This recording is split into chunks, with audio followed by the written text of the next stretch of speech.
Hello everyone, welcome to study with Trisha.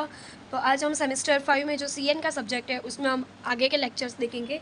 हमने पिछले lecture में क्लाइंट सर्वर आर्किटेक्चर के बारे में पढ़ा था, टीसीपी यूडीपी के बारे में पढ़ा था, वेब एचटीटीपी के बारे में पढ़ा था। अभी हम देखेंगे कनेक्शन मेथड कौन से होते हैं। यानी कि एक क्लाइंट है, एक सर्वर है, उसके बीच में जब भी कोई इन्फॉर्मेशन शेयर करनी हो तो उसके बीच में कनेक्शन होना मैंडेटरी है। ठीक है, तो कनेक्शन मेथड दो टाइप के होते हैं, एक तो नॉन परसिस्टेंट कनेक्शन और दूसरा है persistent connection.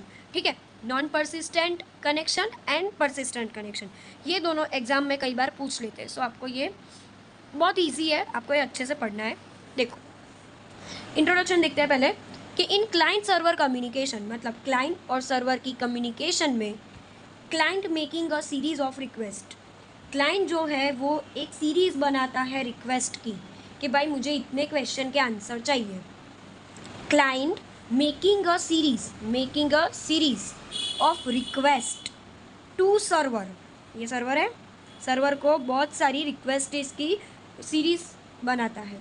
Server responding to each of the request, server वो सारी सीरीज का 1 by 1 आंसर देता है, यानी कि रिस्पॉन्ड करता है। ठीक है, series of request may be made back to back और periodically at regular time interval. Series जो उसने बनाई है रिक्वेस्ट इसकी, ठीक है, वो बैक टू बैक जाएगी। कई बार ऐसा भी होता है कि क्लाइंट ने एक भेजा, दूसरे का रिप्लाई आया, एक भेजा, दूसरे का रिप्लाई आया, फिर उसने 3 भेजे, 3 का रिप्लाई आया। ठीक है, फिर ऐसा आया कि थोड़ा टाइम 2-3 आवर के लिए वो साइलेंट हो गया क्लाइंट, उसके बाद एक रिक्वेस्ट भेजी। ठीक है, उसने बहुत सारी सीरीज तो बनाई है, बट वो मैन्युअली बैक टू बैक भेजेगा या फिर कुछ टाइम के बाद भी रिक्वेस्ट कर सकता है।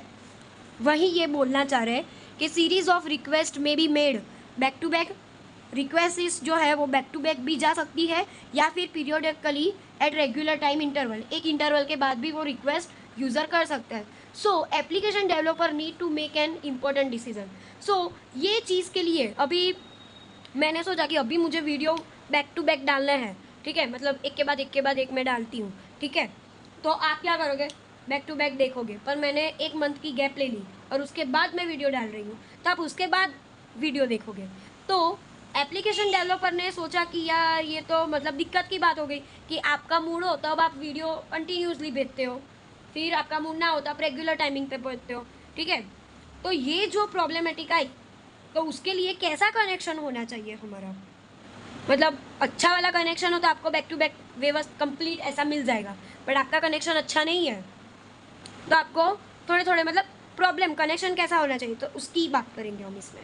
तो application developer need to make an important decision, should each request response pair be send over a separate TCP connection, यानी कि एक रिक्वेस्ट आई और उसने रिस्पॉन्स दिया तो ये एक पेयर बन गई, तो ये पेयर वाइज हम टीसीपी कनेक्शन करें, या फिर all the request and corresponding request भी send over the same TCP connection, या फिर सारी की सारी रिक्वेस्ट और सारे के सारे रिस्पॉन्स ये सारी चीज़ें एक ही टीसीपी कनेक्शन में हो।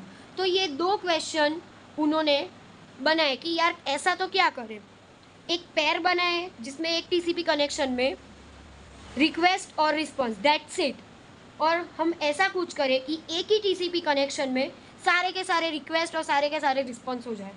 ठीक है, तो कनेक्शन बार बार करना ना पड़े। तो ये 2 डेवलपर ने एक इम्पॉर्टेंट डिसीजन दी है।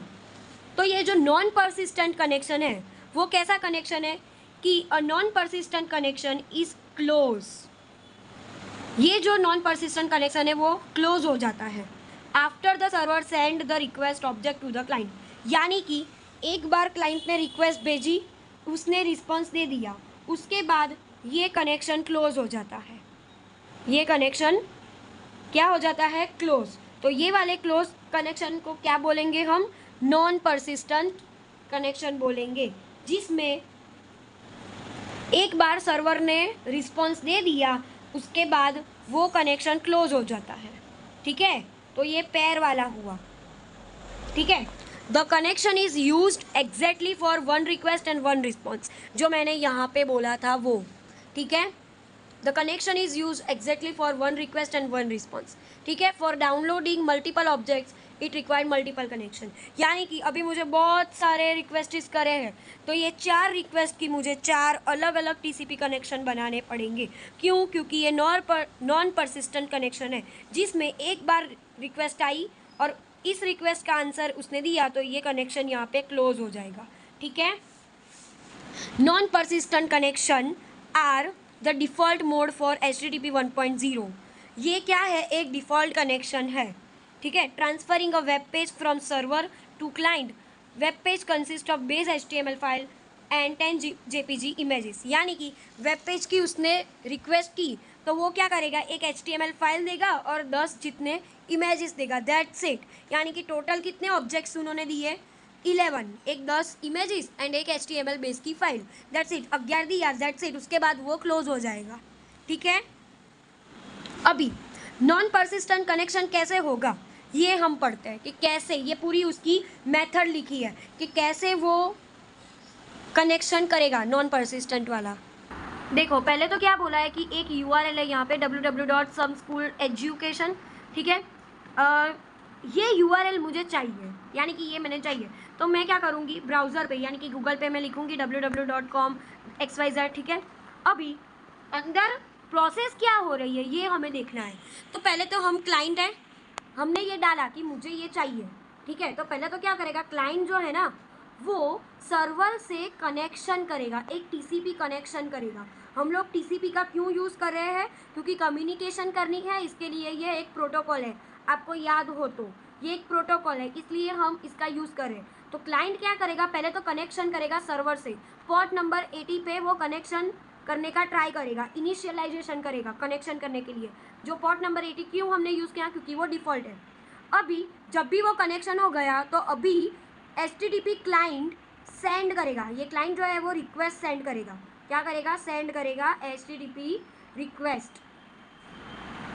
रिक्वेस्ट भेजेगा इनटू TCP। TCP कनेक्शन से वो सर्वर को रिक्वेस्ट करेगा।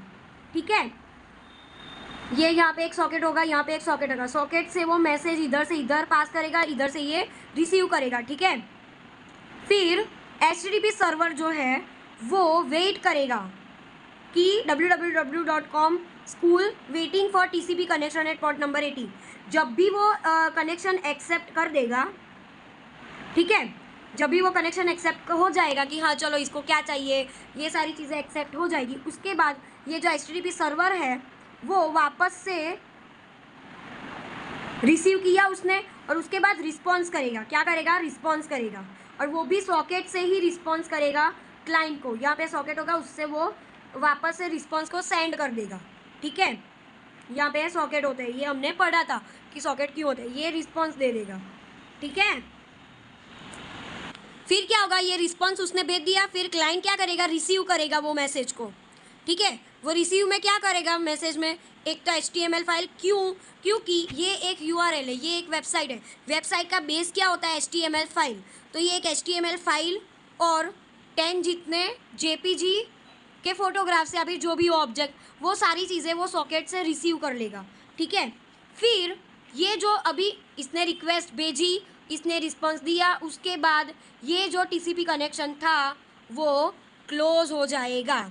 ठीक है। ये क्या हो जाएगा? TCP कनेक्शन क्लोज हो जाएगा। ठीक है।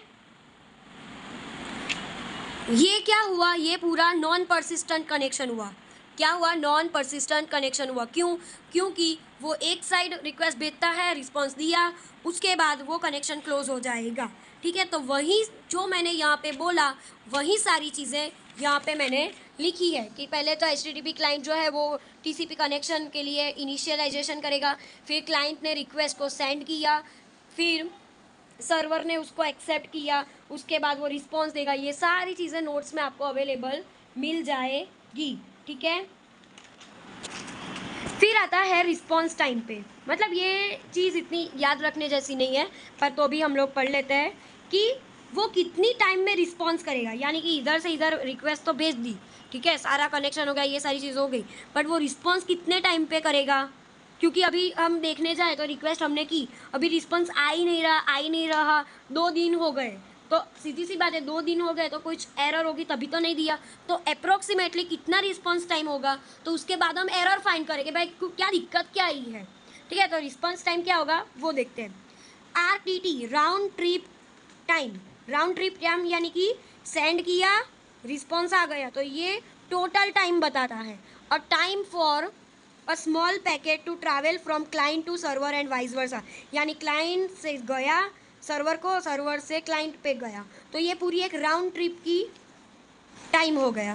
तो ये RTT का मीनिंग क्या हुआ, राउंड ट्रिप टाइम। तो वो क्या है, एक small packet of travel client से सर्वर तक और सर्वर से क्लाइंट तक और वाइस वर्सा। ठीक है, अभी HTTP रिस्पॉन्स टाइम कितना होगा, तो 1 राउंड ट्रिप टाइम, यानी एक राउंड लगा के वो आए तो उसने एक TCP कनेक्शन किया, एक क्लाइंट से सर्वर तक गया तो उसने एक क्या किया, TCP कनेक्शन किया।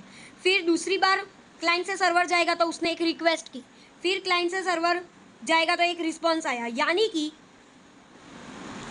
2 RTT की ज़रूरत पड़ेगी। ठीक है, और फाइल ट्रांसमिशन का टाइम जितना होगा वो। ठीक है, यानी कि रिस्पॉन्स टाइम कितना होगा, 2 राउंड ट्रिप हो गई, क्योंकि एक बार कनेक्शन के लिए और एक बार रिक्वेस्ट और रिस्पॉन्स के लिए, यानी कि 2 RTT plus file transmission time, तो इतना टाइम लगता है एक रिस्पॉन्स टाइम में। रिस्पॉन्स टाइम में इतना टाइम लगता है। ये आपको एग्जाम में भी पूछते हैं या फिर वाइवा में भी आपको पूछेंगे कि रिस्पॉन्स टाइम कितना होता है, तो आपको बोलने का कि 2 RTT plus file transmission time. ठीक है, अभी हम नेक्स्ट लेक्चर में परसिस्टेंट कनेक्शन देखेंगे। ठीक है, अभी आपको थोड़ा बहुत आइडिया आ जाना चाहिए कि परसिस्टेंट कनेक्शन यानी कि ये वाला कनेक्शन, कि एक ही TCP कनेक्शन में सारे के सारे रिक्वेस्ट और रिस्पॉन्स हो जाएंगे, उसमें ये पेयर की ज़रूरत नहीं पड़ेगी। ठीक है, तो ये सारी चीज़ें हम लोग नेक्स्ट लेक्चर में देखेंगे। Thank you for watching, like share subscribe कर देना, और कोई भी डाउट हो तो स्टडी विद टीशा नेम की मेरी इंस्टाग्राम ID है, उस पर आप मुझे DM कर सकते हो। ठीक है, थैंक यू।